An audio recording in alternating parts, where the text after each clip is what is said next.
Good morning, nandito kami sa may grocery ngayon. Nagko-coffee kami ni Lolo kasi sobrang sakit ng ulo ko. Mina-migraine na naman ako. Akala ko makakalusot ako kasi nga natapos yung monthly period ko na hindi sumakit yung ulo ko, or before, bago dumating yung monthly period ko, wala man lang sign na sumakit yung ulo ko.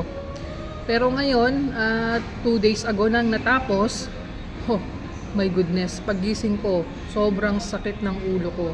Dito, sobrang, ewan ko, migraine. Kaya napilitan ako mag-coffee ulit para mawala yung sakit. Kasi kung iinom ng gamot, baka masanay ako.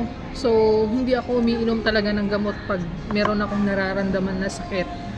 Lalo na sa migraine, hindi ko talaga iniinuman ng gamot.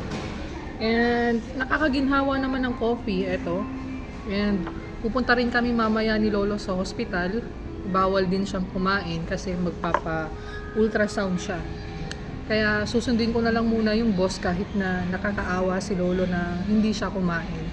Pero binigyan ko pa rin siya ng gatas kasi naaawa ko eh. Ayan siya oh. Yan oh. Miinom siya ng papaya milk kasi nakakaawa naman.